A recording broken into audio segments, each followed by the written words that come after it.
Hey, what's up, bros? Welcome back to another Pokemon Sleep video. Today, we are talking about specifically on this subskill here. It's called Research EXP Bonus. We're going to talk about why I really hate it. Number one, I think it's absolute trash of a subskill, despite being gold. We're going to talk about, well, actually, there are some benefits for it in special situations. I'm going to give you an updated list on rank versus instance missions. And we're going to talk about how it relates to level cap unlocks in this game. Now, just to clarify, it is not the same as Sleep EXP Bonus. Sleep EXP Bonus applies EXP as a bonus for your entire team on your Pokemon, not on your rank. This one here, Research EXP, boosts your rank EXP. So that is this thing here. And it's important that you can tell the difference because I myself have almost accidentally invested in the wrong Pokemon because these two sub-skills just sound so similar. Even when you click into their description, it's not clear that this is for rank and this is for Pokemon. Now, there are two reasons why I hate the Research EXP's bonus sub-skill. And if you've seen my previous video about this, we talked about how the missions incense. So this thing here, every week, at the start of the week, you're given missions. The mission incense requirement goes up with your research rank. So the higher your rank, the more difficult it is to get this incense, which is why I really hate leveling up my rank. Because when my rank is over leveled, when I go to a new area where I can't really achieve Master 2 or Master 3, or whatever this Master level is at that time, I simply won't get this incense. Now, while this is not the most important thing, because look, if you skip a few of these incenses, it's not the end of the world. Look, these Pokemon, so far the incense Pokemon haven't been that rare. There are some sleep styles that are hidden behind incenses only. So for example, right now, this 3-star Bulbasaur sleep style can only be found in incenses. Other than that, it's not really the most important thing. It's nice to have, but it's okay to skip as well. And by the way, this is the latest list of rank versus the Pokemon incense requirements. So we have added a lot more data points since the last time we made this video over here. The second reason why I really hate Research EXP Bonus is that other than that, it also takes away a sub-skill slot that could be helping bonus, could be helping speed, could be berry finding, could have been all these other useful skills, which this Chikorita is not. However, I am going to hold on to this Chikorita because there are some benefits for leveling up your rank. So this here is a screenshot from Cerebi.net. And what we know is that when you level up your research rank, over here that you can see, the dream shots that you get from dream clusters also goes up. So at the start of the game, you might have gotten only maybe 100 to 200 dream shards per dream cluster. Cluster being these things here that go in your bag, your item bag that you can use to get dream shards. By about rank 30, you're getting about 3 to 4 times more dream shards. So I'm rank 30 right now. So when I open a dream cluster, it gives me 805 shards. So it's a good idea to hold on to your dream clusters until you absolutely need to use them. Or you're just running out of bag space and you might open 1 or 2 of these dream clusters. But hang on to them until later on in the game when your research rank is higher. So the highest amount of dream shards that you can get is about 1700, as you can see down here, at rank 50.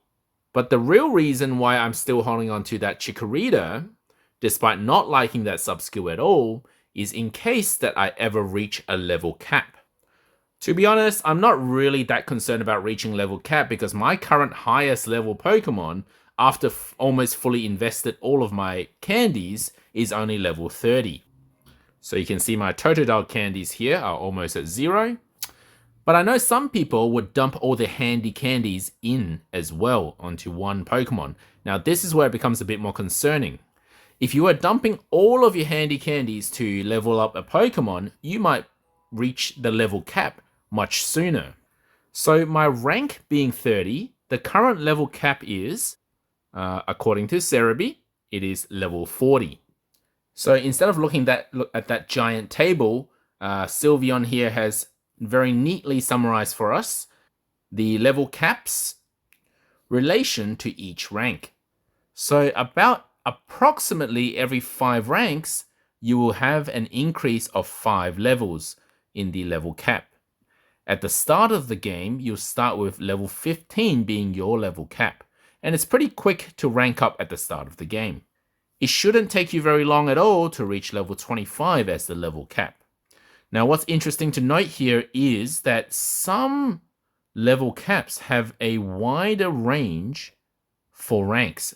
So what I mean is, generally speaking, every 5 ranks up, the level cap increases by 5 levels, except for ranks 20 to 29. So there's 10 ranks in here, in this slot here, and also rank 35 to 44, there are 10 ranks in there where you are at a pretty stale level 35 and level 45 respectively for your level caps. All that means is that if you just reached rank 20, just be careful not to have any Pokemon hovering around the level 35 mark, because you'll get capped, and any EXP that you earn once you hit cap will not roll over when the cap unlocks. Thanks to research done by End much earlier on, I just didn't have time to make this video, but thank you End for doing this, who reached the level cap of level 35 on their Wigglytuff. And you can see here that they invested the candies necessary to get Liberty to level 35. And what they did was they went to sleep with Wiggly, and they did not gain any experience the next morning. So XP is not saved, it is simply just wasted. And I can confirm that there are no hidden banks either for the EXP. Other people have also reported the same, that despite having the Pokemon on their team gaining EXP throughout for some time until the next research rank was reached where they unlocked the level cap, the EXP never came back. So if you don't want to be wasteful, if you can avoid it, you shouldn't be at the level cap with any of your Pokemon. So if you haven't already, take a screenshot of this so that you know the level caps for each rank to avoid losing any EXP. However, if you play like me and you spread out your investment a little bit rather than having all of your investment into one Pokemon, like all of your handy candies, I don't think this will be a problem for those of you who are free to play. And if you ever need to rush your research rank to reach the next level cap, for example, it would be best to have this sub-skill on during the end of the week, or maybe during a good sleep day where your research EXP, your rank, will go up quickest as opposed to the start of the week. And while we're here, I'm just going to briefly mention that the Sleep EXP bonus is a slightly better sub-skill, because if you've got 4 other really good Pokemon that you want to raise their level of, having a 5th member that can boost their EXP can be beneficial to you long term. The only downside is that this 14% buff doesn't make up for the 100% loss of a 5th team member. So unless this Chikorita is really good, this 14% extra isn't that useful when I could be getting 100% EXP or 100 points of EXP for a 5th member of another Pokemon. So while Sleep EXP is not a bad sub-skill to have here, unlike Research EXP, which tends to be more bad than good, the real problem lies with the fact that this Chikorita's level 10 and 25 sub-skills have both been taken out by skills that don't actually buff this Chikorita. In other words, I have no reason to use this Chikorita. It doesn't have berry finding, it doesn't have helping bonus, it doesn't really have helping speed either. Not to mention the fact that level 50 subskill isn't even good for a berry specialist in this case. So using this Chikorita just for this 14% sleep EXP buff would actually be wasteful. So I would actually replace this Chikorita with a 15 member that can earn 100 sleep points or 100 EXP, which would mathematically be worth more. If you have any questions, let me know in the comments section down below. If this video helped you, please leave a like and subscribe, and I'll see you in the next video.